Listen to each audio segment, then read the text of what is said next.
Oi você, que bom ter você conosco novamente em mais uma edição do Anilcast, o podcast que quer levar para você informações de qualidade, informações que possa ajudar no seu dia a dia, trazendo para você um crescimento na parte profissional, na parte educacional, enfim. Boas informações, qualidade é o que a gente procura fazer neste podcast, sempre pensando em você que está aí nos acompanhando. Lembrando que todo conteúdo de qualidade precisa ser compartilhado. Então compartilhe com seu familiar, com seus amigos. Não deixe de passar para frente informações boas que ajudaram, foram úteis para você. E hoje, Liana Leite, uma edição, como sempre, todas especiais, mas essa aqui, para trazer este convidado não é nada fácil. É um convidado com conteúdo maravilhoso e essa edição ela é mais que especial, não é, Liana Leite? Muito bom dia, boa tarde, boa noite, Cleverson. Não sei quando que você aí do outro lado está assistindo a gente, mas é um prazer imenso estar aqui com mais um episódio do Newcast e esse extremamente especial, como você falou, Cleverson. Conseguir uma data ali na agenda desse cara é difícil, mas conseguimos. Conseguimos. E eu quero aqui apresentá-lo, então, com todo o prazer, só para vocês sentirem um pouquinho do baita convidado que a gente tem para explorar hoje aqui. Bom, ele é empreendedor, tá, Cleverson? Como, lógico, né? Um grande empreendedor, já vamos aprender bastante com ele, mas mais do que empreendedor, pelo que eu vi dele aí um pouquinho, que eu pesquisei, diria que ele é um visionário, um explorador, Exatamente. ele é curioso, nunca, imparável, nunca parou e continua até hoje sem medo de arriscar. Essa eu acho que ele é destemido, vou colocar assim. Temos aqui 3 livros dele publicados e esse último aqui, galera... Esse último é o azulzinho aqui, que é o Empreenda pelos Princípios Bíblicos, mais de 5 milhões vendidos. E ele é CEO e fundador da Odonto Excellence Franchise, a maior, apenas Cleverson, a maior franquia odontológica do país, com mais de 1.300 unidades em 4 países. A gente tem conteúdo ou não para explorar? Meu Deus. Hoje. Então vamos dar as boas-vindas ao Oséias Gomes. Obrigado. Seja bem-vindo, Oséias. Obrigado, que gente. prazer ter aqui com a gente. Prazer é meu estar aqui com vocês. Que bom. Maravilha. Bom, gente, o Oséias, a apresentação dele que a gente fez aqui foi básica, né? Simples de tudo. O Oséias nas suas redes sociais também tem um acesso incrível. E eu gosto de falar muito de negócios, mas também, Oséias, eu sou fã de aprender com Deus, né? A gente aprende muito com Deus. E você tem uma habilidade, né? uma capacidade, e eu acredito que além disso ser algo profissional, é um dom que Deus te deu também, de você, como diz para nós nos bastidores ali, montar um negócio, né, a partir do ensinamento de Deus. Então, assim, eu queria ouvir um pouco do Oséias, um pouco da tua história, mas assim, que você nos explique assim, de que maneira, né?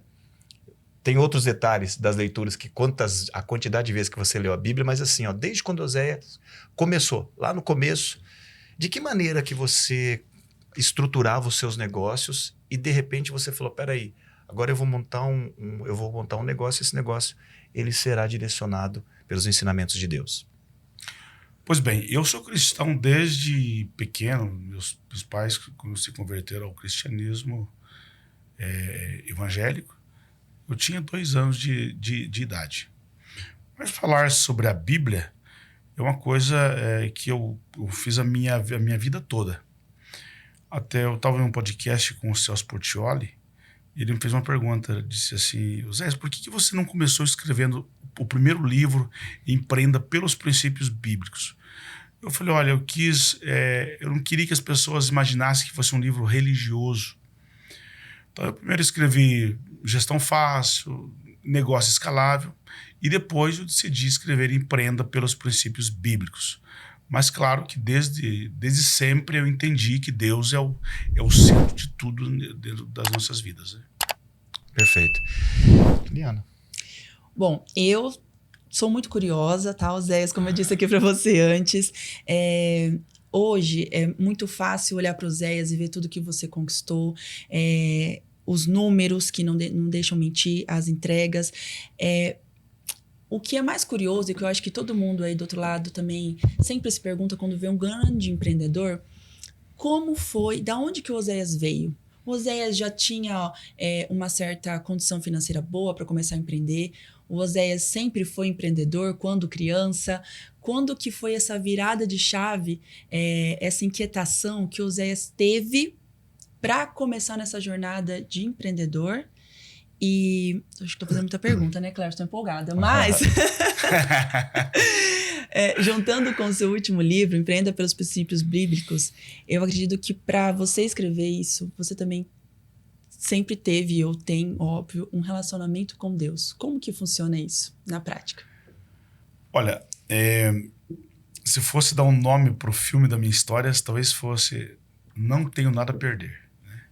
Porque um rapaz de uma família grande, meu pai ganhava um salário mínimo, morava em uma fazenda, 6 filhos. Eu digo que os meus pais não me deram nada que eu tenho, mas me deram tudo que eu sou. Né? Então, uma família muito aconchegante, que até hoje os nossos pais já não estão entre nós, mas a união dos irmãos ela é muito grande, é muito gostosa, enfim.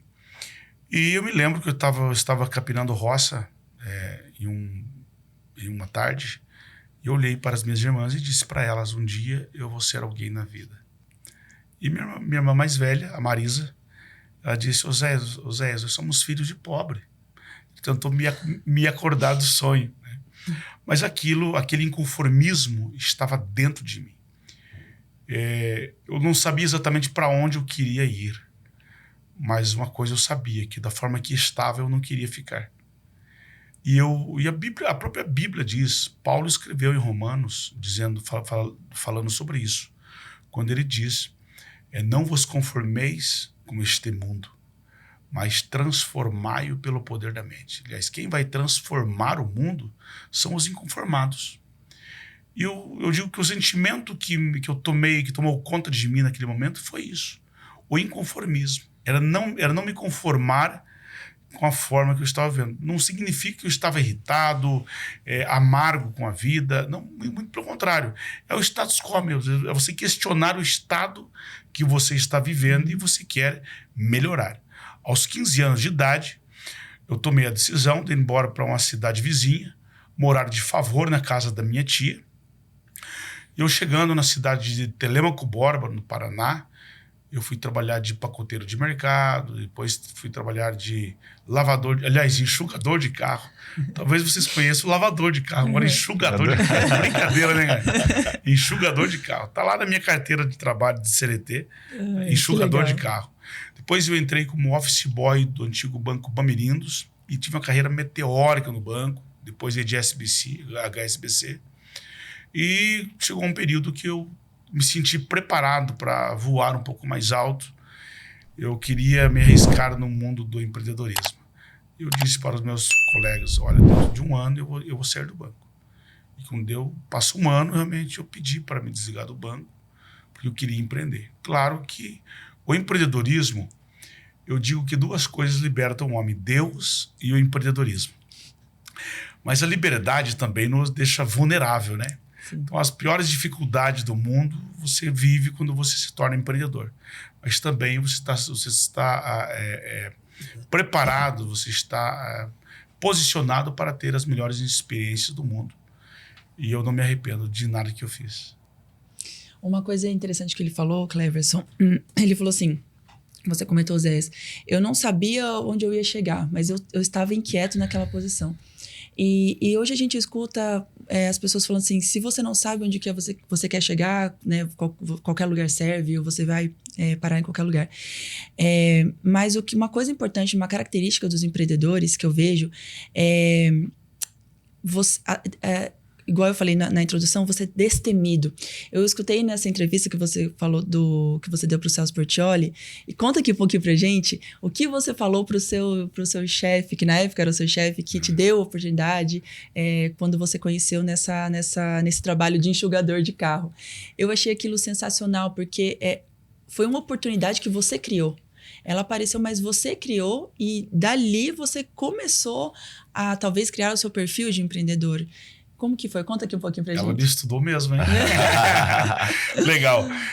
Veja bem, eu tinha enxugado o carro do gerente do banco E no dia seguinte, eu vi do outro lado, ele parou para abastecer o carro e os pneus do carro estavam sujos.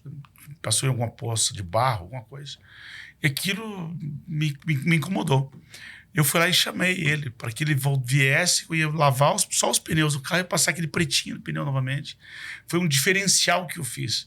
E quando eu fiz aquilo, o senhor Jorge, era o nome dele, ele olhou e disse: Oséias, rapaz, você é diferenciado. Eu falei: por quê? Olha, você está tendo um trabalho que não é comum. Você está estudando? Eu falei: estou estudando. Eu fazia na época um mini ginásio. Ele disse: olha, você não tem vontade de trabalhar em banco? Eu falei assim: é o meu sonho. Claro que era, né? E ele me ofereceu para que eu fizesse o curso, o teste para mim ser o office boy do banco. Agora, pasmem vocês, 50% do teste era datilografia. E eu não sabia nada de datilografia. Aquilo me incomodou muito. Mas eu fui muito ousado. Eu fiz o teste, claro que foi horrível, né? O meu teste. Mas eu fui diante da mesa dele, estava lá sentado, uma mesa bonita, tinha um bigode grande. Ele: fala, menino, pode falar. Eu falei: senhor Jorge, eu fiz o teste do banco aí, eu acho que eu fui muito mal, porque eu não sei bater máquina, que era como a gente chamava na época, né? Uhum. Eu falei assim: mas se o senhor me der uma oportunidade, eu começo a fazer o curso amanhã, e o dia que o senhor se levantar essa mesa, eu sento nela. Pouco ousado, não? Eu queria o lugar do gerente do banco. Às vezes ser ousado demais. Eu costumo dizer que às vezes a gente ter um pouco de loucura, um pouco de insanidade, ou até pouco de falta de conhecimento, nos ajuda. Porque a gente acaba tendo uma trepidez, tendo atitudes que lá um dia, quando você tem mais maturidade, tem mais propriedade, mais conhecimento, talvez a gente não tivesse. Imagina a cara dele. Mas aqui ele ficou pasmo com aquilo, e realmente eu não sentei na mesa dele quando ele saiu, porque ele foi transferido logo e sentou uma outra pessoa lá que assumiu o lugar. Mas minha carreira foi meteórica do banco. Dentro de 1 ano e meio eu já estava na área de gerência do banco. 3 anos depois eu já era um gerente de banco. Fiquei 12 anos no banco, de office boy. 3 anos depois eu já era gerente do banco. É muito doido isso, né? Não, e vou só ilustrar o que você falou. Eu trabalhei em banco também e tive um amigo que... Uma passagem bem engraçada, né? Ele já estava contratado, ele estava num cargo e estava acontecendo aquela campanha de um produto X, né? Na época, ele saiu da agência dele, pegou o carro, foi até a diretoria, sentou na frente do diretor e ofertou o produto para o diretor. O senhor já tem um produto X lá? Aí ele falou: não, mas é para você vender para o cliente. Mas o senhor é cliente também do banco? Aí o diretor olhou assim e falou assim: não, mas você veio aqui para me oferecer? Eu vim oferecer. Até porque eu quero ganhar essa campanha. Daí ele perguntou, o diretor falou assim: tá, mas você ganhar essa campanha, o que vai mudar a sua vida? Vai mudar porque o meu objetivo um dia é estar na sua posição. Então isso aqui vai me ajudar. É um caminho, é uma escada. Que legal, que bacana. E ele estava até hoje no banco e hoje ele é um dos diretores, mas não lá naquele cargo que era do diretor regional. Ele já é da matriz do banco. Então, assim, realmente, eu vejo assim, eu acompanhei uma live tua de como vencer e gerar riquezas que você fez. E eu vejo muito assim, Oséias, uma coisa bacana, né? Não é somente você fazer o que tem que ser feito. Eu penso assim, tem que ter atitudes positivas também. Atitudes audaciosas como você fez aí, né? Senão também não... Mas o que eu queria saber de você é o seguinte, um ponto bacana hoje. A gente pega os dados aí de novos empresários no Brasil e o índice de mortalidade de empresas até o 7º ano são enormes, né? E eu vejo assim, a Liana apresentou aqui sobre hoje um modelo de negócio teu que é sucesso no Brasil e fora do Brasil. Você fala de empreendedorismo de uma maneira muito tranquila e fácil, porque você viveu isso, né? Então eu queria que você falasse para quem está assistindo agora. Se hoje, o Brasil hoje, eu acho que passa por um processo, Zé, acredito eu, que muitas pessoas estão buscando, principalmente no pós-pandemia, empreender. Mas ainda assim, a nossa cultura, eu vejo nossos ensinamentos para o empreendedorismo no Brasil, não são suficientes para dar um auxílio a essas pessoas, penso eu. Eu queria saber de você, assim, o que você diria para um novo empreendedor? Qual seria o melhor caminho para ele, para que pelo menos ele passe desses 7 anos, né? Ele tenha sucesso e não fique aí nesses índices de mortalidade de empresas? Olha, eu vou dar uma aula aqui. Provavelmente vocês não viram ela ainda. Ótimo. Não porque foi eu que criei ela. Maravilha. Vamos lá. Para ser empreendedor, nós temos que entender que tem várias fases que nós temos que viver. Existe o primeiro, a chamada recompensa. A primeira recompensa é a recompensa imediata. Depois, recompensa de curto prazo. Depois, recompensa de médio prazo, de longo prazo e sem previsibilidade. Vamos lá. O que é uma recompensa imediata? Salário. CLT. Não adianta eu te dar uma empresa que vai te dar um lucro de 10 milhões, mas só daqui a 10 anos. Até lá você morre, se você não tiver um salário para você comer. Então, recompensa imediata. Você monta uma empresa hoje, um comércio, por exemplo, uma clínica, algo assim, o break-even tem que acontecer em 6 meses a um ano e meio. Isso é de curto prazo ainda. Você quer montar um pool de uma clínica para 15 clínicas, por exemplo. Aí você faz um blitzscaling, que é isso. Você pega todo o teu dinheiro e você começa a acelerar esse produto para que você crie aquela pequena rede, vamos dizer assim. Uhum. Isso levaria um pouco mais de tempo, talvez uns 5 anos. Aí já é uma recompensa de médio prazo. Mas vamos montar agora uma franquia, no caso da minha empresa. É um outro patamar. As pessoas não podem, hoje não empreendeu nada ainda e pensar em ter uma franquia. Até mesmo porque o break-even acontece aí com 100 clínicas aproximadamente. Tá? Hoje, depois que eu tenho essa empresa, aí eu estou montando a Lion Startups, que é uma empresa que ela não tem receita recorrente. Por isso que não tenho previsibilidade de receita. Então, mas é um garimpo. Imagine que amanhã esteja incubado lá algumas startups que do dia para a noite tem valuation de 10 bilhões, 100 bilhões, unicórnio, enfim. Então, mas por que agora eu posso me arriscar com isso? Porque eu já tenho receitas recorrentes que sustentam a minha empresa. E o que eu vejo muito é quando as pessoas querem modelar um negócio em empresas que já estão em escalas diferentes. Então a gente tem que entender qual é o momento que eu estou iniciando o negócio. Quando nós olhamos para esse livro Empreenda pelos Princípios Bíblicos, a espinha dorsal desse livro está em Jó 8,7, que diz assim: o teu começo pode parecer pequeno, mas o teu futuro crescerá de sobremaneira.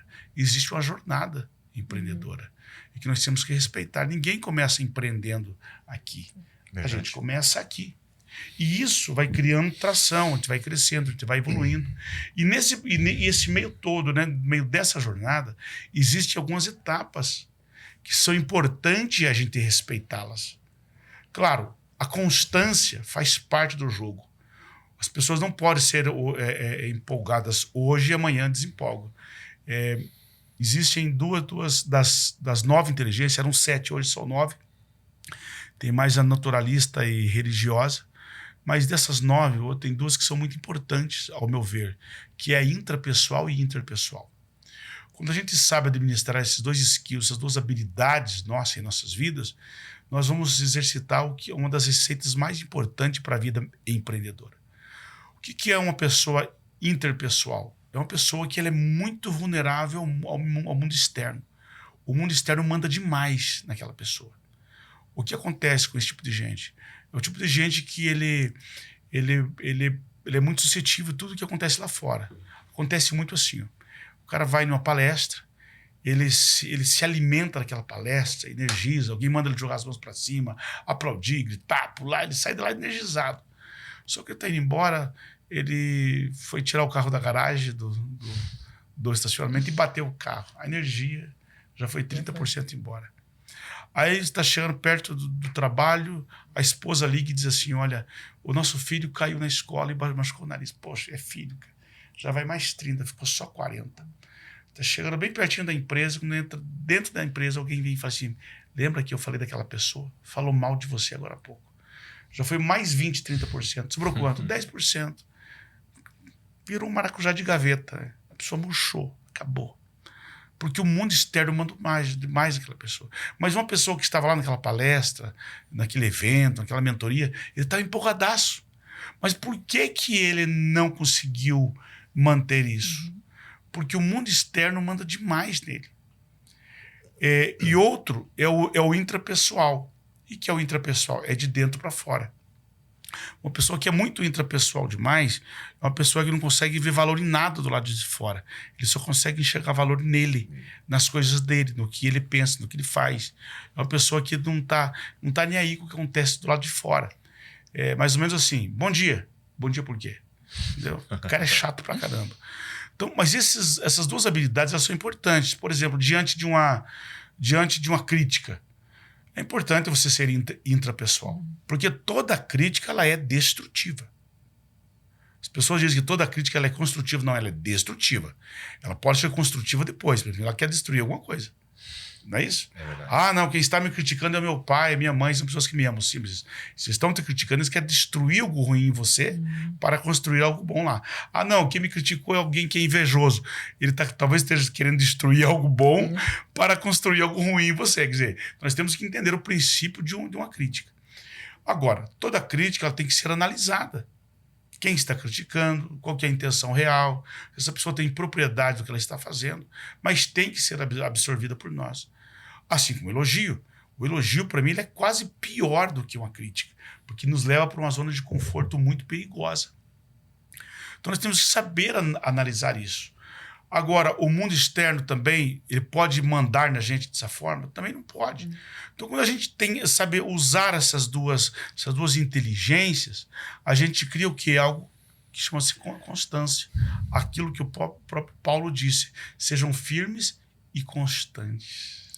Firmes, decididos, tome a tua decisão, tenha convicção, mas seja constante. Quer dizer, Peter Drucker, o pai da administração moderna, ele falou há muitos anos atrás, quando estava vivo ainda, num dos seus livros, ele disse: grande parte daquilo que o homem realiza não é do que ele sabe, é do que ele é.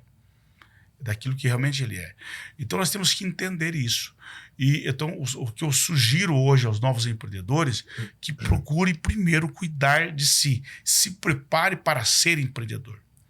Depois disso, procurar empreender em algo que ele tenha uma recorrência uma recompensa um pouco mais rápida, que ele consiga tracionar os seus primeiros lucros, por mais que não seja tão grande, mas que seja tracionável, e se arrisque. Mas quando eu falo de se arriscar, é diferente do que as pessoas imaginam, que correr risco é você colocar à prova o seu capital. Não é isso. É se arriscar mentalmente. Warren Buffett, ele diz assim: quem vive em bando não consegue analisar os ventos. Quer dizer, não consegue ver a oportunidade, porque elas pensam em efeito manada. São pessoas que pensam em efeito manada, né? Sim. Então são pessoas que acabam... E a massa humana, ela geralmente, elas têm alguns pensamentos negativos que nos levam a posicionamentos errados. Por exemplo, a própria Bíblia diz: quem analisa os ventos nunca vai semear. Quer dizer, se você ficar esperando a oportunidade certa para você semear, para você empreender, nunca vai ter. Ainda mais num país como o nosso, em que a insegurança tributária é horrível, a insegurança jurídica pior ainda, e quem fica analisando as nuvens nunca vai colher. Quer dizer, você entendeu? Quer dizer, se você está procurando a oportunidade para você implementar uma empresa, para você obter seus lucros, são coisas interessantes. A semeadura e a colheita. Quem olha os ventos, que se você semeia com vento, ele pega a tua semente e joga fora do lugar de plantio, do lugar que está preparado para plantar. Essa é a lógica. E ninguém pode colher com chuva. Entendeu? Você não pode se ficar olhando as nuvens. Então, tem muitos empreendedores que eles ficam muito olhando assim: quem que é o presidente agora do país? Ah, porque agora aconteceu tal coisa. Cara, nunca vai empreender. Perfeito. Nunca vai empreender. O empreendedor, sim, ele tem que entender que ele não tem um momento confortável para ele empreender. Zé, como que a gente empreende? A gente empreende com oportunidades. A gente tem que se adaptar às situações. E assim, o próprio Deus disse para Daniel, a estado milenar, né? Daniel, nos últimos tempos, a ciência... qual que é o último tempo? É o que estamos vivendo hoje. Não significa que é o fim do mundo. Entendeu, gente? As pessoas já piram a cabeça. Aí, né? Apocalipse. Não tem nada a ver com isso, né? Assim, nos últimos tempos, quer dizer, a ciência se multiplicará e o homem correrá rapidamente de um lado para o outro. Tudo vai ficar muito mais acelerado. Então, hoje, esse momento que a ciência está se multiplicando, as crises elas são mais frequentes. Nós temos aí uma crise pandêmica que nós tivemos recentemente. Isso quem causou foi o homem. Sim. Se foi o homem que causou isso aí. Ou a crise ela é pandêmica, ou é internacional, que nós temos aí 2 guerras que prejudicam, sem sombra de dúvida, o agronegócio em 2 esferas, uma de insumos e a outra da tecnologia, que é Israel. Israel é muito forte na tecnologia do agronegócio. Quer dizer, prejudica a gente também. Aí troca um presidente, agora eu vou taxar a carne, eu estava vendo agora há pouco, e não vou colocar imposto sobre o frango. Cara, é muito doido isso. Você não tem segurança. Olha, eu empreendo no Paraguai. No Paraguai tem lá o IVA, é por 20 anos. Pode trocar o presidente que for. Você sabe que você está empreendendo, sabendo que a tua taxa de imposto durante 20 anos é esta. No Brasil, não. No Brasil, um gosta de desfazer o que o outro fez. Porque você imagina, você vive assim, a cada 4 anos o jogo muda. Exato. Muda abruptamente. Então, Verdade. se você ficar olhando para os ventos e para as nuvens, no Brasil nunca vai empreender, né? Mas quando eu falo de se arriscar, é exatamente isso. É a pessoa não achar que vai botar à prova o capital. Até mesmo que no mundo, nesse novo cenário que estamos vivendo, nesse novo mercado, a gente se constrói coisas rápidas, a um custo pequeno, a um MVP razoável, pivota rápido. Você não pode sair gastando dinheiro. Existe uma validação de produto no mercado. Mas, José, o que é se arriscar no mercado? Então, falando. Vamos lá. Nosso país é um país aí dos empreendedores brasileiros, eles são muito commodities. E eu falo isso com muita propriedade. Não sou eu falando, é a estatística que fala por nós isso. O Brasil, há 50 anos atrás, ele participava de 1,8% do PIB mundial. 1,8%, certo? Passaram os 50 anos, o que mais evoluiu no país? O agronegócio. Nós crescemos, hoje nós participamos com 1,9%. 1,9%. Quer dizer, nós crescemos verdadeiramente, claro, todo mundo cresceu, né, o mundo cresceu, mas a nossa participação cresceu 0,1%. Olha que loucura, gente. Isso, um país que tem uma questão hídrica maravilhosa, uma questão climática maravilhosa. Os Estados Unidos fica 4 anos, povo fechado dentro de casa sem poder fazer nada, rapaz. E nós temos tudo isso muito bom aqui no Brasil. Que é muito provável a nós, muito confortável para nós. Enfim, mas vamos lá. Hoje, a cada 10 copos de suco de laranja que é consumido na Europa, 9 é do Brasil. Não? 30% do café que é consumido no mundo é do Brasil. A soja, 30%, 40% é do Brasil. Quer dizer, se a nossa participação a nível de mundo é tão grande assim no agro, então qual é a nossa participação para hoje termos 1,9% do PIB mundial? É no agro. Exato. Por quê? Porque as pessoas não se arriscam. Não se arriscam. Porque as pessoas começam a pensar em algumas coisas e elas pensam, eu quero empreender, quero empreender, quero empreender. Lá na frente, elas estão pensando mais do mesmo. Porque elas não querem se desligar dos seus pares. Elas não querem pensar diferente, porque as pessoas nos isolam quando você começa a pensar muito diferente delas. Imagine eu, empreendendo em uma franquia de órgão de classe, odontologia. Não sou dentista. Quer dizer, só o fato de eu não ser dentista, um dentista já olhava para mim e dizia assim, o que esse cara está se metendo na nossa área? Exato. Exato. Você imagina O que ele sabe, né? Se um dentista virasse meu amigo, ele era um leproso para a classe. E eu vivi isso, gente. Olha a bolha que eu tive que furar e que estourar. Porque as pessoas, o órgão de classe, assim, com muito respeito, quero que as pessoas estejam me ouvindo aqui, com a comparação que eu vou fazer, mas é bom. E, aliás, se as pessoas não gostarem do que houve, é bom repensar se elas não pensam exatamente da forma que eu estou falando aqui. É quase como se fosse uma casta. Por quê? Na casta, quanto mais inserido você estiver na tradição, os países que vivem tem casta ainda, você mais inserido, quanto mais você... protetor daquela carta magna da tradição da casta, mais respeitado você é. No órgão de classe, eles se reinventam muito pouco, eles se protegem muito. Eles procuram cuidar para que as pessoas não tenham barganhas erradas, lucros diferenciados, para se proteger entre eles, entre os iguais. E o excesso de protecionismo gera estagnação. Uhum. Isso é métrica. Entendeu? O excesso de protecionismo gera estagnação. E os órgãos de classe começam a fazer isso. Aí eu começo a analisar o mercado e falo, cara, eu vou criar algo diferente. Porque todas as franquias que vinham de odontologia, elas vinham gerando receita recorrente no pré-pago. Correto? Certo. Perfeito. Com planos, com convênios. Isso né? mesmo. Eu cheguei e analisei um modelo de negócio que eu queria vender um produto pós-pago, com ticket médio muito mais elevado, dando crédito. As pessoas se irritaram tanto comigo. E nós temos uma empresa boa hoje, uma franquia. Nós vendemos hoje 10 milhões por dia, 10, 11 milhões dia. Minha empresa vende. Então, assim, nós vendemos muito bem, somos uma empresa muito próspera. Mas, assim, hoje, devido à dimensão, o tamanho da empresa, as pessoas, elas pensam o que elas quiserem, mas elas ficam quietinhas, porque não é tão fácil falar de uma empresa com tanto sucesso. Mas teve uma época, rapaz, que eu tinha que apagar fogo e com um braço eu produzia, com o outro eu me defendia. Era mais ou menos assim. Então, por quê? Porque eu fui pensar algo diferente do que todo mundo pensa. Então, o conselho que eu dou para os novos empreendedores é isso. Se arrisque. Se arrisque a pensar algo diferente. E olha, um dos sinais que você está dando certo, que você está pensando em coisas legais, é quando muita gente discordar de você.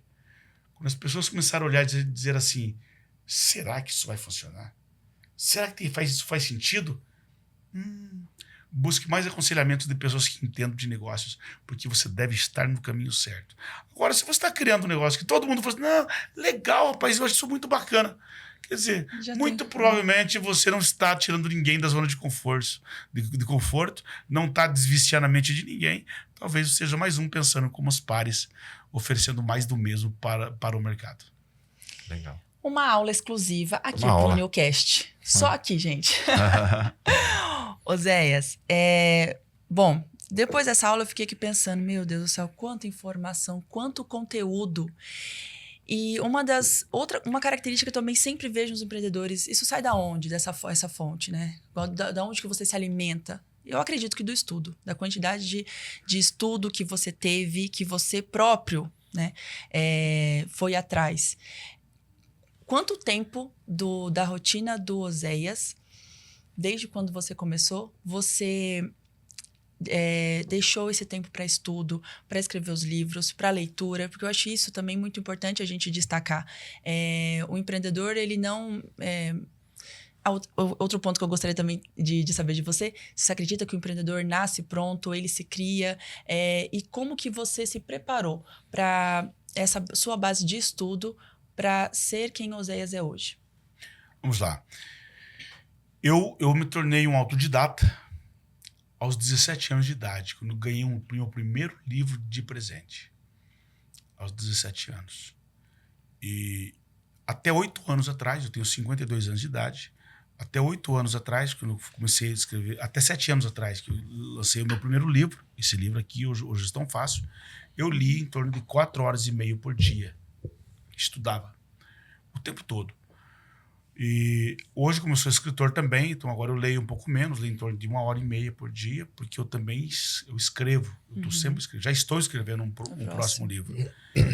Então, assim, ter conhecimento, ter propriedade daquilo que nós fazemos é muito importante. As pessoas querem ser empreendedoras, mas elas não buscam ter conhecimento.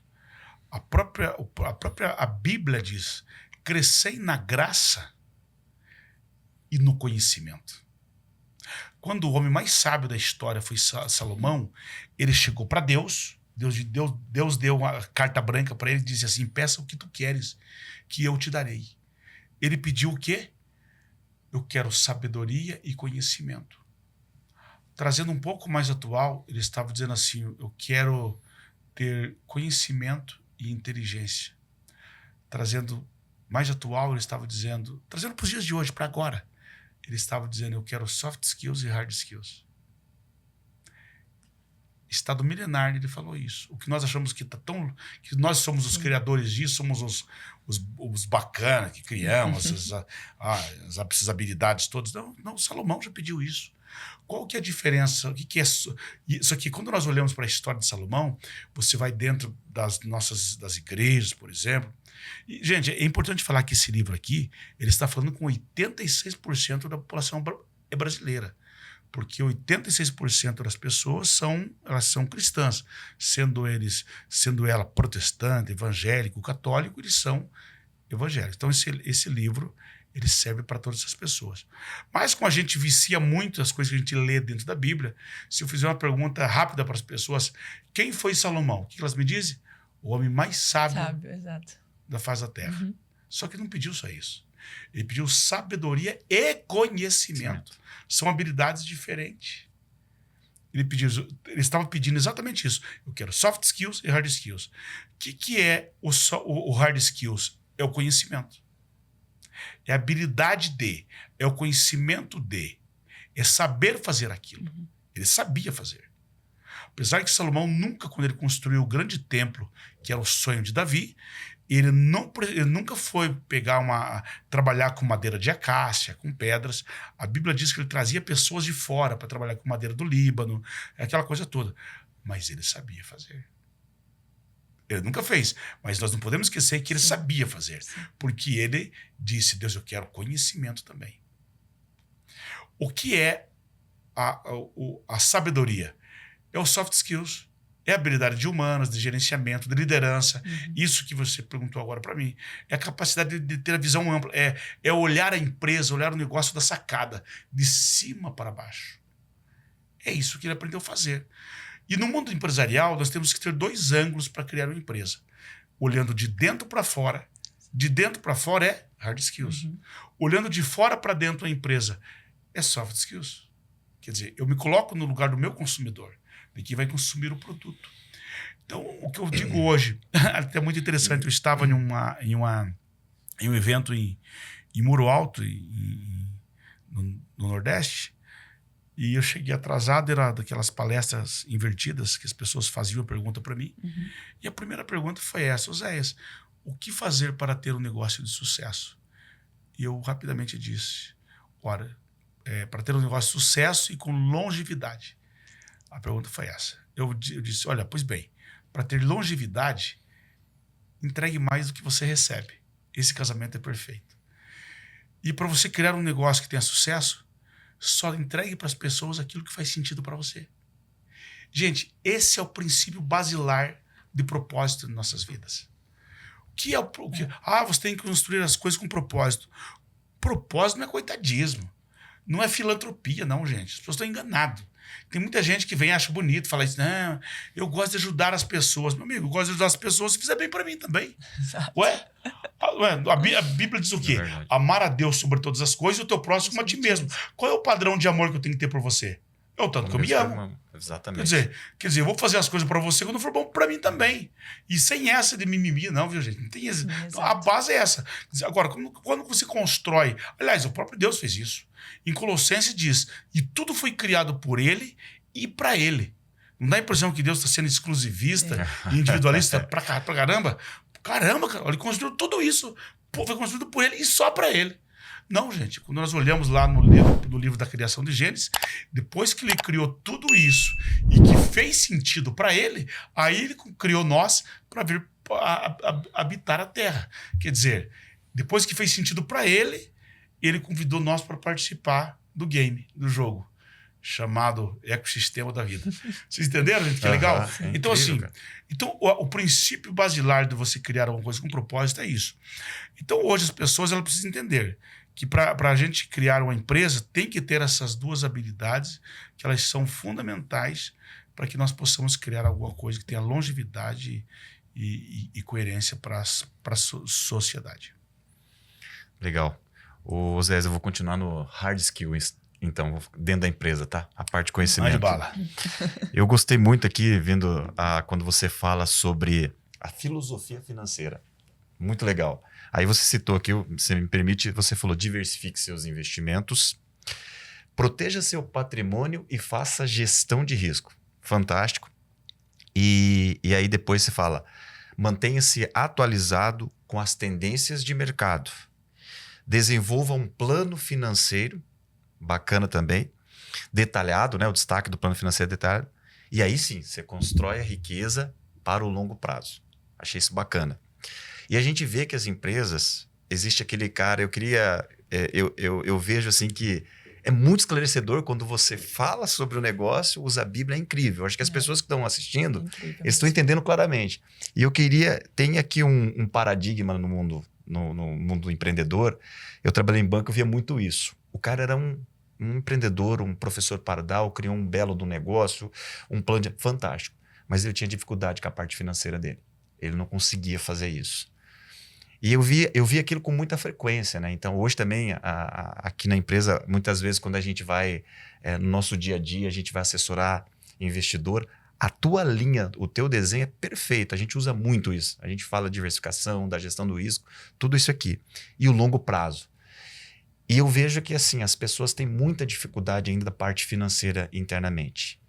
O que você diria para essas pessoas que é um grande empreendedor, um grande visionário, tem um bom modelo de negócio, mas ainda sofre com a parte financeira? Vamos lá, vamos para uma aula rápida nossa aqui. Desculpe, gente. Imagina. Empresa pobre, dono miserável. Empresa rica, dono pobre. Empresa bilionária, dono milionário. Entendeu, gente? Por quê? As pessoas têm que entender que dinheiro inteligente é o dinheiro que gera outro dinheiro. Certo? Dinheiro tem cérebro. Pode não ter coração, mas ele tem cérebro. E é racional pra caramba. Tá? Como dizia o meu falecido pai, dinheiro não aceita desaforo.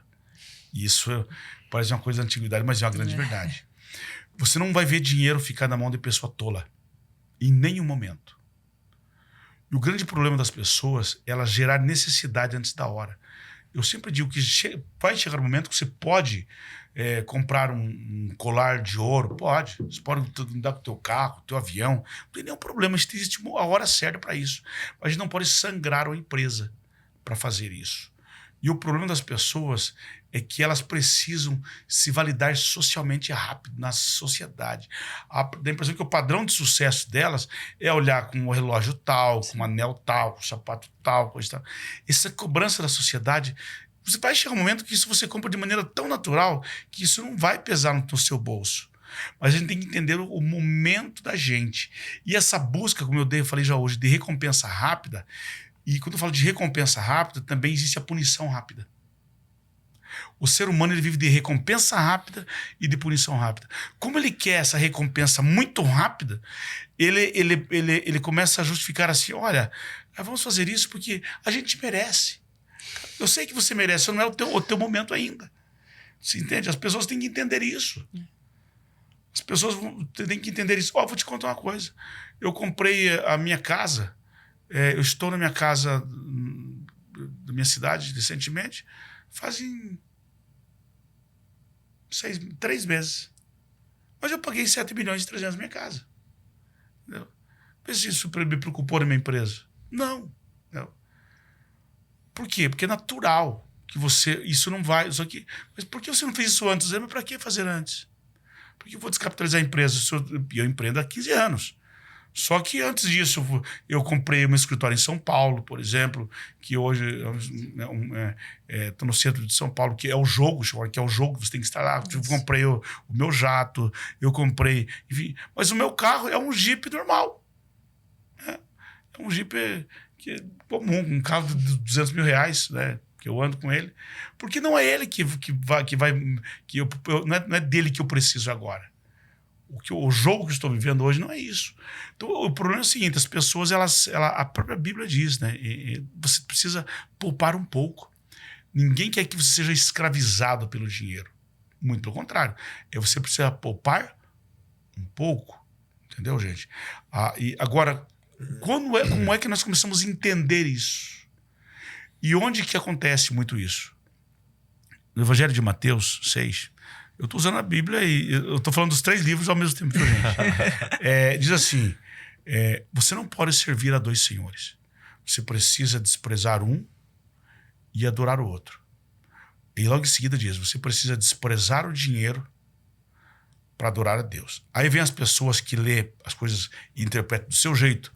Olha, se você quiser servir a Deus, seguir a Deus, você não precisa, você tem que ser pobre. Você não pode gostar de dinheiro. Calma aí. O que a Bíblia está dizendo é o seguinte: se você colocou o dinheiro ao nível do mesmo valor que tem Deus para você, aí sinto muito. Aí você vai cometer erros abruptos na sua vida. Deus, é amar a Deus acima de todas as coisas. Mas Deus, eu sirvo a Deus. E o dinheiro, ele me serve. Percebeu? Agora, se eu deixei o dinheiro aqui, aí Deus está dizendo o seguinte: cara, você não tem inteligência financeira. Você não entendeu ainda o jogo. Você colocou o dinheiro no mesmo nível que você botou a mim. Aí essa pessoa dá a impressão que ela está falando só de uma questão religiosa, não. Ela está começando a cometer erros assim. É a pessoa que chega, começou a ganhar um pouquinho de dinheiro, o dinheiro tem que ser materializado o tempo todo na vida dela. Ele quer trocar o carro antes da hora, ele começa a comprar um sapato que ele não precisa, porque o dinheiro é o Deus dela. Ela não consegue ter domínio sobre o dinheiro domina ela, porque Deus, ele nos domina. Se ele é o nosso Senhor, o que é a palavra senhorio? Ter propriedade. Se Deus é o nosso Senhor, ele tem propriedade sobre nós. Se Deus tem propriedade sobre nós, quem manda em nós é Deus. A vontade de Deus, ela é soberana em nós. E não é a gente ouvindo Deus vindo aqui no ouvido: Oséias, quero que você faça tal coisa. Deus fala no meu coração. Deus fala no seu coração. A vontade de Deus se realiza em nossas vidas através das nossas vontades. Porque Deus cria essa animosidade em nós. Porque ele fala na nossa mente, no nosso coração, nas faculdades mentais, entendeu? Entendi. Ele pode falar. Mas o dinheiro não pode falar. Porque se o dinheiro estiver falando, o dinheiro passa a ser o nosso Senhor. Sim. Você entendeu onde falta a inteligência financeira das pessoas? Perfeito. Aí aquela pessoa que passa, por exemplo, e fala assim: nossa, olha que sapato maravilhoso, eu vou aproveitar essa promoção, vou comprar esse sapato. Aí, quando você pede para ela depois de um ano, né? Olha, não é das mulheres que estou falando, não, viu? É de nós, homens aqui, tá bom? Não, você entendeu, né? Entendi. Claro, é só de nós que estamos falando aqui. Droga, vestir a carapuça serve. Não, Cleverson, vestir a Aí é o carapuça. seguinte, aí, por exemplo, eu já vi esses fatos, né? Não vou nem dizer que foi na minha casa, não posso. Minha esposa não vai ouvir isso aqui. Aí chega aquele meio de ano lá, final de ano, olha, vamos fazer uma doação para os pessoal, agora o pessoal que passando frio e tal, para fazer aquelas doação de roupa, aquela limpeza que a gente faz de guarda-roupa, de sapato, né? O que tem de sapato? Nossa, isso aqui não cheguei nem a usar. Tem, verdade. Isso aqui eu usei uma vez só. Tá vendo? A pessoa tinha que parar e analisar e pensar o seguinte: por que hoje estou tendo que dar algo que eu nem comprei e nem usei? Então eu não precisava daquilo. Isso é um dinheiro bobo. Agora, quem vendeu o sapato para você, lembra que eu falei que o dinheiro não fica na mão de pessoas bobas? Que são frágeis em relação ao dinheiro? Lá o seu Joaquim, sei lá quem que é dono da loja, ele vendeu o sapato para você. E ele já pegou esse dinheiro e já comprou outro sapato, já vendeu para outro, já virou mais, já gerou riqueza. Agora você ficou, é como se eu pegasse um punhadinho de dinheiro, botasse dentro de um envelopezinho e deixasse lá dentro do seu guarda-roupa. Guardado. Eu já fiz isso com pessoas. Falava: você quer comprar esse sapato? Tá.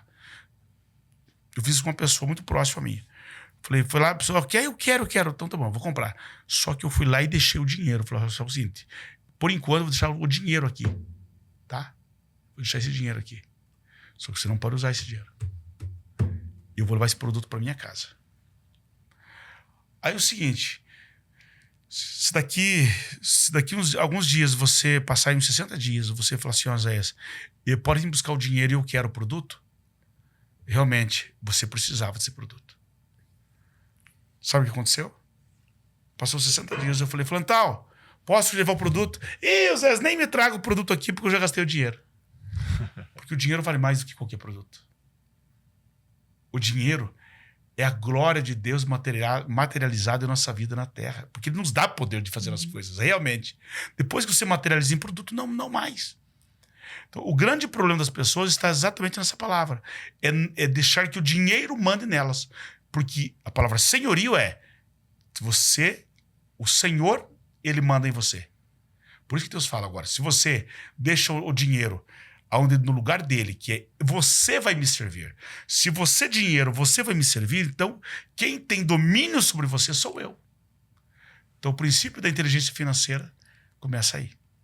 Maravilha. Cleverson, eu já tô fazendo tudo errado porque eu saio da loja com o sapato. Entendeu? Então, assim, se o Osés fizesse isso comigo, olha, eu te dou dinheiro, eu fico o produto, eu ia falar, não, eu já vou sair com ele andando.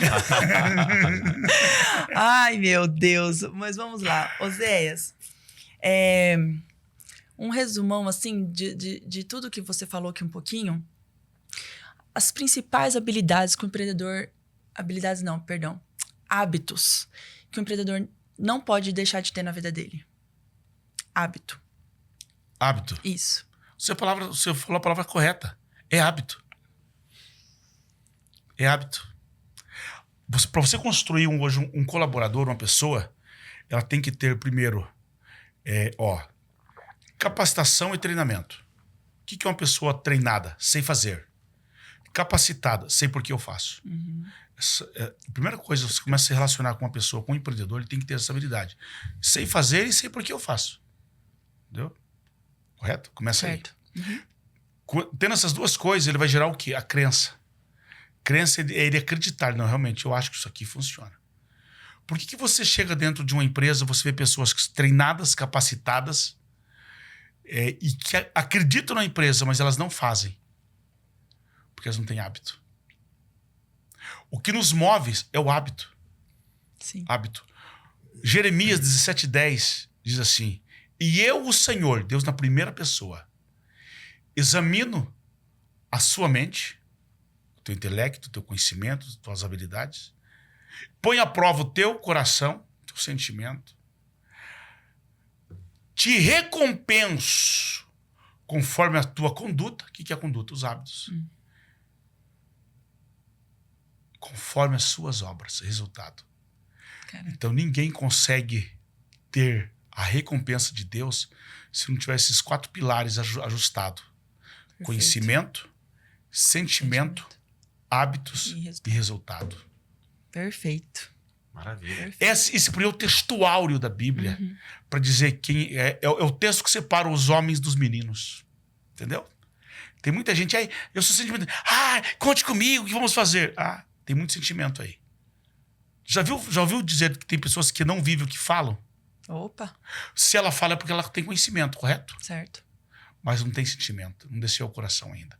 E a mola propulsora, a gasolina que nos inflama, a chama que nos faz realizar as coisas é o sentimento. Entendeu? Perfeito. Pessoas que têm conhecimento, têm a chama, mas não têm a conduta diária, não têm hábito. Estatisticamente, de 40% a 50% de todas as coisas que nós vivemos no nosso dia a dia, tirando as nossas necessidades fisiológicas, são habituais. Então, criar riqueza, criar empreendedorismo é com a ostra, que desenvolve lá a pérola, certo? É todo dia colocando um pouquinho de produto ali, de minério, para que aquilo vá acontecendo. Quando você olha uma pessoa, analise quais são os hábitos delas diariamente. O hábito vale mais do que conhecimento. O hábito vale mais do que sentimento.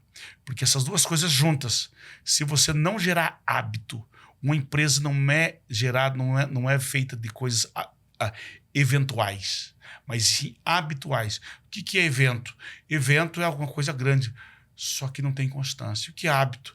São pequenas pílulas de decisões tomadas que você faz diariamente, momentaneamente, que faz crescer a tua empresa. Você já parou uma pessoa... Percebam vocês. Sim. Pegue uma pessoa, coloque na mão dela um livro e diga para ela assim, leia 1 hora por dia. O que é 1 hora por dia? Nada. Daqui 6 meses, senta e conversar com essa pessoa para você ver o nível de conhecimento que ela já tem.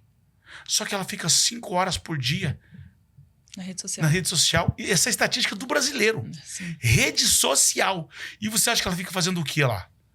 Entretenimento, é TikTok, coisa errada. Mas ela fica 1 hora por dia. Por que você acha que o Facebook foi e comprou por um absurdo de dinheiro uma empresa que tinha 140 milhões de dívida há alguns anos atrás, em 2013, se não me foge da minha memória, comprou o WhatsApp? Porque fez um levantamento que nós ficamos 90 minutos por dia no WhatsApp. Você acha que fica fazendo o que ali? Trabalhando? Claro que não. Batendo papo com as pessoas. Por quê? Porque os nossos hábitos são errados. Oséias, como diz o italiano, o prazer de não fazer nada. Eu gosto de não fazer nada. Eu brinco com as pessoas dizendo que, rapaz, eu chego à noite lá, às vezes eu pego um pipoquinho e fico assistindo uma novela com a minha esposa. O que, Oséias assistindo novela? Sim, o que é o problema? Eu assisto filme, eu gosto da risada, eu gosto de piada. Os meus amigos, quando eu começo a mandar aquelas piadinhas para eles, com as coisas da internet, eles já falam assim, tá sem fazer nada, né, Oséias? Eles já falam assim para mim na hora. Porque eles sabem que é o momento que eu tô querendo ser crianção, ser infantil, ser Oséias normal, uma pessoa simples, comum como qualquer uma outra. Só que eu cuidei dos meus hábitos diários que vão me levar a um outro patamar. Então, isso é muito importante. Você falou, você fez a pergunta certa. Quais são os hábitos? É criar hábitos. Perfeito. Verdade, perfeito. Bom, é incrível, né? O aprendizado, incrível mesmo, Zé, fantástico, assim. E eu queria ir mais, assim, para esse lado, no bastidor aqui, do lado da espiritualidade, religioso, enfim. Mas, assim, você falou uma coisa ali que, para mim, que eu sou um aprendiz, então, assim, eu tenho aquela velha história, né? Eu preciso criar hábitos e hábitos necessários. E o meu necessário nesse momento é realmente, que eu acho maravilhoso, com o aprendizado da palavra de Deus, como você, não só em negócio, mas em tudo na sua vida, você vai se transformando. E eu vejo hoje assim, ó, você disse ali para nós dos bastidores, você leu 48 vezes a Bíblia, é isso? 28 vezes. Desculpa, 28 vezes. Me perdoe, 28 vezes. 28 vezes. Com certeza, a cada leitura, o Oséias, né, abriu a mente para outras visões, enfim. Sem sombra de dúvida, eu vejo assim. Eu estou na primeira ainda, e tanto de coisa que eu estou aprendendo é incrível. E eu queria te fazer uma pergunta hoje. A gente vê realmente, como você falou, uma sociedade muito de status quo. E eu vejo que muitas empresas, muitos negócios também, eles levam esse status quo para dentro do modelo de negócio, né? A minha empresa tem que ser, em tanto tempo, bilionária, enfim. E muitas vezes eu percebo assim, ó, outra fala tua importante, você fazer aquele negócio, fazer aquele modelo ser importante para você, em primeiro lugar. Não pensar que riqueza, que valor, que valuation vai ter. Ser pensar. Então eu vejo assim, ó, muitas empresas hoje pecam muito para atender clientes. Sabe, eu vejo assim, hoje eu vejo assim como um cliente e também atendi muito cliente na minha vida, atendo até hoje. E eu percebo que os clientes são carentes do básico, que é o atendimento, com atenção, enfim, no seu grande conhecimento do empreendedorismo, Oséias, até porque agora também a gente vive um novo cliente, né? Uma geração que é totalmente diferente do que eu e você, de repente, atendemos. E o que você diz para os empreendedores hoje no que tange aos clientes, né? De que maneira... por que eu falei da Bíblia? Porque eu falei assim, ó, hoje, sabe como que eu atendo meus clientes? Eu levo o princípio de que, primeiro, eu tenho que estar bem, né? Ame-se a si próprio, e depois você ama... Então, eu preciso entender assim, quando eu for atender ele, eu preciso estar bem, feliz comigo, contente comigo, porque eu vou levar o melhor para ele, né? Eu penso assim... Você não acredita que hoje falta muito isso no Brasil? O brasileiro tem essa empatia, porque parece que o cliente virou para ele uma máquina de gerar recursos e riqueza. Então eu queria saber a tua opinião sobre isso. Aí nós podemos começar de trás para frente, falando de lifetime, né? De LTV, né? Porque para você ter hoje uma métrica... Vamos lá. Cara, você abriu um leque muito grande aí agora. Tem mais quantas horas? Vamos lá, olha só, gente. Hoje em dia, nós vivemos um mercado de rede. Essa é uma aula paralela. Nós vimos falando muito sobre o mercado de massa. Hoje, nós temos que se concentrar nossa visão em mercado de rede. E regra número 1 do mercado de rede é reter é mais barato do que atrair. Certo? Reter é mais barato do que atrair. Porque atrair, por exemplo, você vai para o mundo digital, tá lá o Facebook, 97% da receita deles, 90% é do patrocinado. Quer dizer, como que vai entregar para todos? Não consegue. É o tráfego pago. Exato. Então esquece. Então você reter o teu cliente é mais barato do que atrair. Regra número 1 do mercado de rede. E quando falamos de LTV, na verdade, de Lifetime Value, é o tempo que o teu cliente continua consumindo com você. E para acontecer isso, nós temos que ter relacionamento com eles. Seja através de você, seja através de um robô, mas esse relacionamento, você proteger o teu cliente, até para que ele continue consumindo com você, é importante. Porque senão, às vezes, você vende bastante hoje e a porta dos fundos fica maior do que a porta de entrada da sua empresa. Então, hoje nós temos que entender isso. Aliás, vou dar um spoiler muito importante aqui, ó. O principal ativo do mundo empresarial hoje é dados transformados em informação. Ponto, certo? O autosserviço, querendo ou não, ele está tomando conta cada vez mais do mercado, apesar que eu ainda não consigo imaginar que uma pessoa tem que preencher um cadastro. Sendo que hoje em dia ele poder botar só o CPF dele e o ChatGPT já tem toda essa informação, informaria tudo para ele ali e tá certo. Então o autosserviço ainda está muito ruim. Então a presença física das pessoas ao nosso lado vai ser cada dia mais escasso. Então nós temos que ensinar a tecnologia artificial a humanizar essa relação cada vez mais. Não é que as pessoas têm que olhar lá e imaginar que é um ser humano que está do outro lado. Você sabe que é um robô. Ninguém é bobo mais nesse mundo aí. As pessoas sabem que é um robô que está fazendo isso. Mas a relação tem que ser respeitosa. Ela tem que ter cordialidade. E partindo do seguinte princípio. Hoje em dia, com essa questão de ESG, de igualdade, a questão, as filosofias de vida estão mudando bastante. Hoje, nós não temos que querer vender para as pessoas, nós temos que ajudá-las elas a comprar, né? Então é muito de você ter empatia, você se posicionar, você entender de propósito, colocar no lugar da pessoa para que você consiga entender o que ela precisa. Aí a relação ela fica saudável, porque não é você explorando as pessoas. Eu odeio, por exemplo, quando eu chego, já até recebi uma mensagem: Oséias, eu quero te apresentar a você a tua nova casa onde você vai morar. Eu falei, cara, olha a abordagem do cara. O cara queria me gerar encantamento. Mas eu fui tão invasivo dizendo para mim aquilo, que eu pensei comigo, mas não é o condomínio que eu quero morar, não é onde eu quero estar, coisa e tal.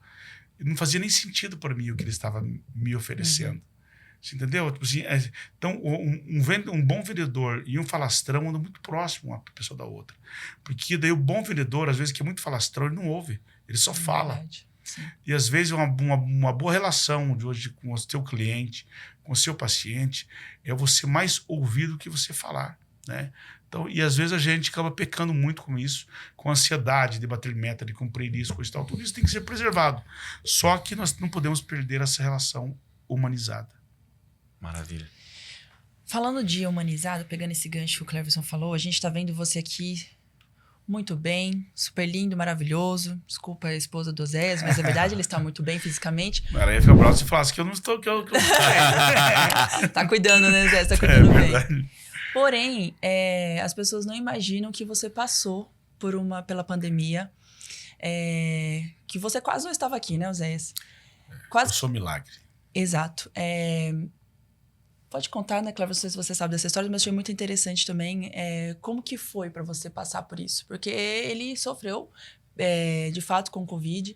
E eu tenho certeza também que nesse momento seu relacionamento com Deus foi fundamental e mais te fortaleceu ainda mais para você sair dessa. Como que foi, Zé, para você passar por isso? Olha, foi uma experiência que aconteceu tudo muito rápido, né? Com muitos amigos a gente perdeu, eu mesmo perdi vários amigos. Eu fui internado com Covid, tava eu, minha filha, minha esposa. Minha filha não pegou, minha esposa pegou, mas ficou só teve que perder o olfato, paladar, enfim. E eu entubei em 3 dias. Fui pro tubo, pro UTI, logo entubei. Olha, tem uma traqueostomia, né? E tive que fazer tráqueo. Depois saí do tubo, eu tava no quarto, tive uma sepsia, voltei pro tubo de novo. Imagine, gente. A estatística de quem entubasse, de cada 10 pessoas, 7 morriam. Qual é a estatística de quem entuba pela segunda vez? 0. E o médico, eu tinha tido hipóxia, faltou oxigênio no cérebro, coisa e tal, fiquei em uma situação muito difícil. E o médico disse, se ele voltar, é estado vegetativo.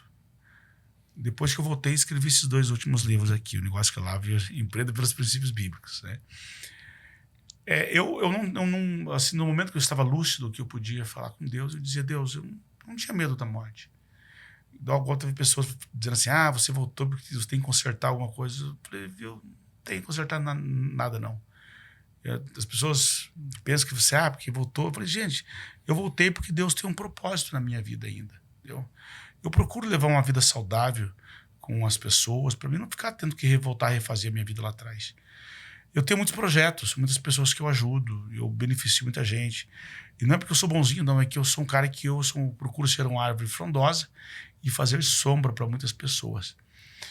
E eu tenho muitos projetos, muitos sonhos. Aliás, a nossa vida é de realizar desejos, né? Eu pedi para Deus, Deus, eu gostaria de continuar aqui mais um tempo, pelo menos, para mim realizar algumas coisas que eu julgo fundamental para mim. Claro que quem decidiu isso foi Deus. E nós temos duas coisas de Deus, bênçãos e milagre. Bênçãos é quando Deus não faz nada por você daquilo que você pode fazer. Por exemplo, tem gente que vai dentro da igreja, Deus, eu vim num culto, numa oração lá de prosperidade. Não adianta Deus te prosperar se você não tem inteligência financeira. Sim. Deus põe o dinheiro pela frente e joga pela porta dos fundos. Porque se gasta de maneira errada. Outra coisa, bênçãos é a própria fé, né? O cara que mais entende de fé na Bíblia é Tiago. Ele diz: a fé sem atitude, sem obra, ela é morta. Entendeu? A fé sem obra é morta. Não adianta você ter fé e você não ter atitude, não ter ação para que as coisas aconteçam. Agora tem um segundo pilar, que é o milagre. O milagre, Deus só vai fazer quando nós não pudermos fazer mais nada por nós. E aquele momento que eu estava ali numa situação tão difícil, a bênção, a gente busca em Deus. É quase como uma meritocracia. Quando você se comporta, vamos dizer, na presença de Deus bem, e Ele se agrada de você, Ele te abençoa. O milagre é quando você não pode fazer mais nada por você. Mas Deus, por decisão própria, Ele decide que você deve continuar aqui na Terra ainda. Às vezes, mas o milagre é um direito nosso. Se fosse de direito, ou pelo tanto que você é bom na Terra, o tanto que você é santo, alguma coisa, os heróis da fé não teriam morrido. Né? Os homens de Deus não teriam morrido. Elias, João, Pedro e tantos outros. Né? Quer dizer, os homens da Bíblia. É quando Deus ainda entende que você tem que estar por aqui. Então, o milagre é uma dádiva de Deus quando você não pode fazer mais nada por você. E naquele momento, eu não podia fazer mais nada por mim. E Deus fez eu voltar depois de um segundo tubo. Eu voltei, estava 38 quilos mais magro. Eu pesava 89 quilos, eu estava com 56, se não me engano. Muito pequenininho. Vim para São Paulo, vim para o Einstein para reabilitar. O médico disse para mim assim: daqui 6 meses talvez você comece a andar, se você for muito esforçado. Mas a minha irmã mais velha disse assim: Oséias abriu os olhos, agora pode deixar com ele. Porque ela sabia do meu nível de esforço. Quando eu estava aqui no Einstein, que o médico falou isso, a minha esposa olhou para o médico e falou assim: não, doutor, o meu marido vai voltar daqui andando. Eu achei, claro, a ignorância, o fato da gente não ter conhecimento técnico, faz a gente cometer algumas loucuras. Ele olhou e deu uma risada, eu até baixei a cabeça na hora. E falei para ela assim: meu amor, poxa, eu não devia ter falado isso, é tão difícil, né? Ele fala de 6 meses, você fala que em 20 dias eu vou sair daqui andando. E o nível de esforço que eu coloquei foi tão grande, gente, que vocês não conseguem imaginar. Que com 8 dias eu estava com o andador e 2 dias depois eu tirei o andador. Eu estava andando nos corredores dos hospitais, enfim. Tinha muita gente no hospital na época, eu ficava internado, quase que foi meio que um estilo diferente. Eu ficava no Hotel Tangará, eu peguei uma suíte, eles prepararam, mandaram uma equipe médica para cuidar de mim dentro do Hotel Tangará. Deu em alguns momentos no Einstein, porque estava muito cheio o hospital para fazer as fisioterapias e tal, mas eu tinha uma equipe de médicos cuidando de mim dentro do Hotel Tangará. Enfim, mas as maiores conquistas aconteceram durante a noite. Que daí é o seguinte, passou alguns dias, não tinha mais enfermeira à noite, eu já estava um pouquinho melhor. Foi quando eu corri os meus riscos, né? Eu levantava, uma das pessoas me seguravam, minha mãe, me esforçando, começava a dar os meus passos, coisa e tal. Que daí tava o meu sobrinho e minha esposa, e deles é mais fácil de mandar, né? Enfim, eu comecei os meus primeiros movimentos, porque daí eu sabia que eu tinha que me esforçar muito. Graças a Deus, eu voltei para minha casa andando. Hoje eu preciso fazer uma cirurgia de abdômen, porque quando eu estava entubado, eu entrava com a sonda aqui para fazer limpeza no pulmão, imagine. Aquilo chega a levitar o corpo, assim, rasgou a barriga, e eu devo fazer a cirurgia no começo de agosto agora. Mas no mais estou bem, graças a Deus, e sou grato a Deus por tudo que Ele fez, e enquanto eu estiver aqui, quero fazer o bem para as pessoas, enfim. Que honra ouvir uma história dessa, né, Incrível, Cleverson? incrível. E eu quero encerrar a minha última pergunta, Liana, tá? Prometo. Não dá vontade de parar, né, Cleverson? Não, porque é muito bom ouvir o Oséias. É muito bom, Oséias, é fabuloso. Obrigado, gente. Mas assim, Oséias, você deu uma definição assim, eu estou, como falei para você, como aprendiz, né? Mas eu vejo assim, para mim Deus é alimento. Em que aspecto? Esses dias atrás eu estava numa situação dos 20%, 40% que você falou até chegar no trabalho, sabe? Eu estava numa situação como essa. Algumas situações que aconteceram que tiraram minha energia. À noite, quando eu cheguei em casa, também gosto de ter o meu momento ali para assistir filme. Assisti um filme que já passou várias vezes, mas repeti, assisti ele novamente. Novamente me emocionei, assisti ele de novo, por 5ª vez, eu acho, que é A Superação, o Milagre da Fé, né? Já deve ter assistido esse filme. E uma parte que sempre me chama a atenção, né? A hora que o menino que caiu lá no lago e tal, quando ele chega no primeiro atendimento médico ali, que os médicos estão tentando reanimar ele e ele não volta mais. A mãe, né, se ajoelha, ora e Deus, né, opera o milagre, como você falou. Então, assim, ó, eu fico muito estudando e levando a uma conclusão de que é Deus para mim. E a cada dia se renova o que é Deus para mim. Pode falar, eu vou mostrar uma foto para vocês. E eu queria terminar, então, a minha participação aqui perguntando para você o seguinte. Oséias, o que é Deus para você? Deus para mim é o centro de tudo, né? Olha, quando eu estava... Já não estava com o tubo, mas estava ainda na situação, graças a Deus. Inacreditável. Inacreditável, baixo né? aqui, né? Inacreditável. Olha... Impressionante. Eu me preocupo mais hoje de saber quem sou eu para Deus. Porque Deus, ele é ele. Deus não depende de que eu pense que ele é alguma coisa para mim.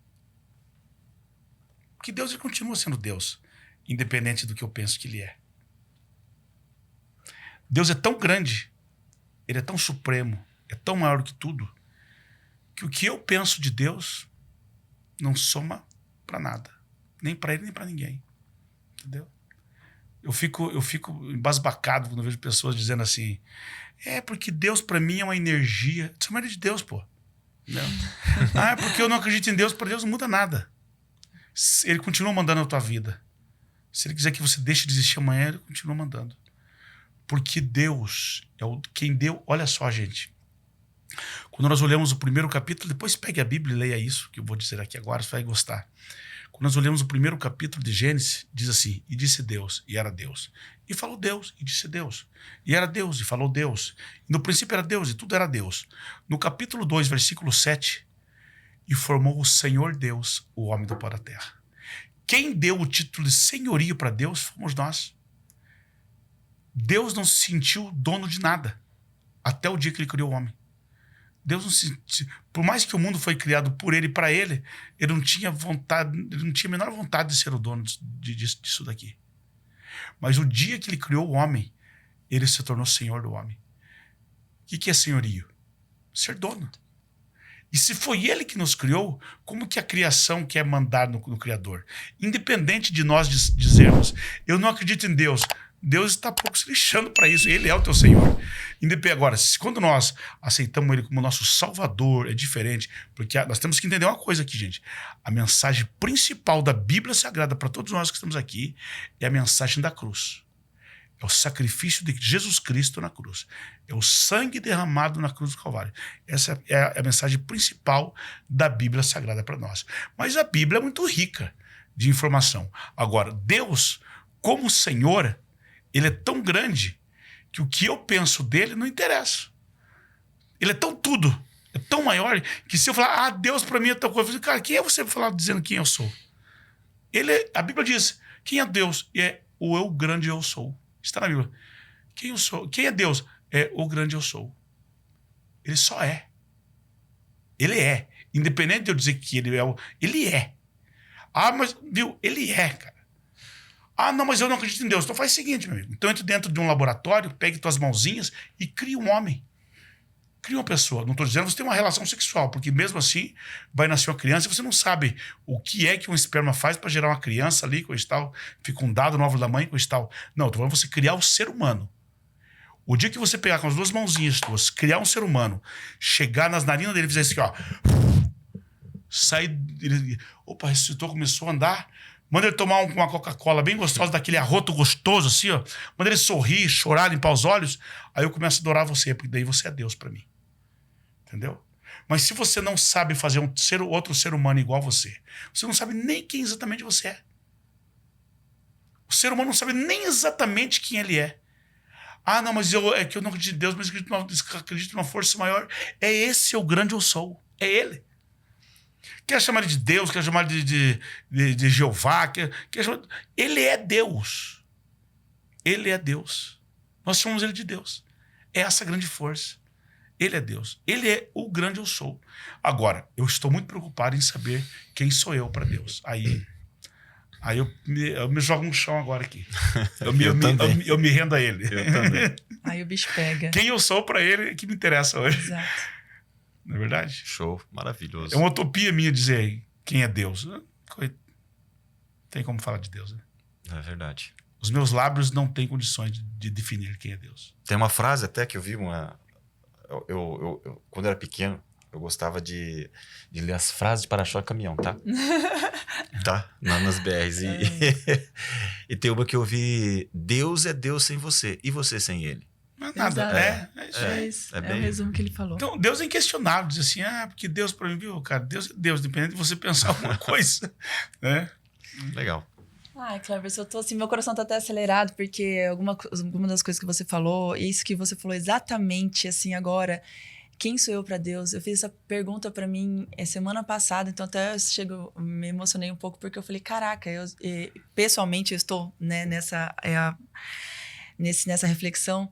E, Zé, eu só tenho que te agradecer por transbordar aqui com a gente em um assunto que às vezes ainda é um tabu para as pessoas falarem, que não deveria ser em momento algum, que é Deus. Então, e a gente falou, olha só, né, Cleverson, de Deus, falamos de empreendedorismo, falamos de hábitos, de habilidades, não só no ramo dos negócios, no ramo corporativo, mas o que a gente deva praticar na vida. Então, aqui, eu te agradeço muito de coração por você ter aceito o nosso convite de estar aqui. Eu que agradeço. Porque Obrigado. a gente sabe como Sem que é dúvida. o tempo precioso de um empreendedor hoje, assim como você, um empreendedor gigantesco. Então, eu tenho certeza que você, do outro lado, também tem aprendido muito com a gente. Compartilhe esse podcast, gente, que é tão rico de palavras aqui, e até do Oséias, não é palavra dele, gente, é o que ele viveu, é o que você vivenciou, é o que você aprendeu e transbordou aqui com a gente. É isso, Cleverson. É isso mesmo. A internet está tão cheia aí de pessoas que falam as coisas sem propriedade, né? Então, aprender com quem tem propriedade, porque vivenciou, porque pratica, porque tem hábitos que faz isso, meu Deus. Então, compartilhe de verdade mesmo. Não deixe de, quando você assistir essa edição, passe para muitas pessoas. O que o Oséias falou aqui para nós hoje é muito rico. Então, se você gosta de uma pessoa, dê essa riqueza, repassa essa riqueza para ela. Tá bom? E para finalizar, vou deixar aqui o espaço, Zéias, para você falar onde que as pessoas te encontram, onde encontra o Zéias, a sua empresa, e também o projeto do Lion. Se você quiser falar, por favor, fique à vontade. Tá bem. Oséias Gomes Oficial em todas as redes sociais. Me acompanha aí, gente. Vai estar aqui também? No sábado, todo sábado de manhã eu tenho uma live, Café com MDE, meu discípulo empreendedor. Convido as pessoas para estar participando lá também. Olha só, estou com uma mentoria agora, não sei quando vai passar esse evento aqui, esse podcast, mas eu acredito que vai iniciar no final comecinho de julho, de agosto, desculpe, agosto. Mentoria bem rapidinho, vai ser de R$ 299. Eu preparei ela para 100 pessoas, são 6 encontros ao vivo, porém 100% online comigo. E aqui em São Paulo também tem o MDE, que é uma mentoria que eu faço para um grupo fechado de 14 pessoas, um ticket médio daí mais alto, mas são 6 meses de encontro comigo. Então, as pessoas que desejarem ser mentoreadas por mim, procurem nas minhas redes sociais, que tem bastante conteúdo aí, tá bom? E temos hoje alguns projetos bacanas, que durante as aulas eu vou estar compartilhando. Nós temos a Lions Devs, que hoje estamos formando 170 programadores no Paraná, e aqui no Paraisópolis, nesse momento eu estou com uma pessoa lá estamos iniciando aí na favela do Paraisópolis para 170 alunos também, curso de programação. Que bacana. Maravilha. Fazer o bem sem olhar a quem, né? E incluir esse pessoal dentro do mundo dos negócios. Perfeito, Amém. Zéias. Muito obrigado. Obrigado a E vocês, gente. a gente espera vocês no próximo Newcast. Até lá.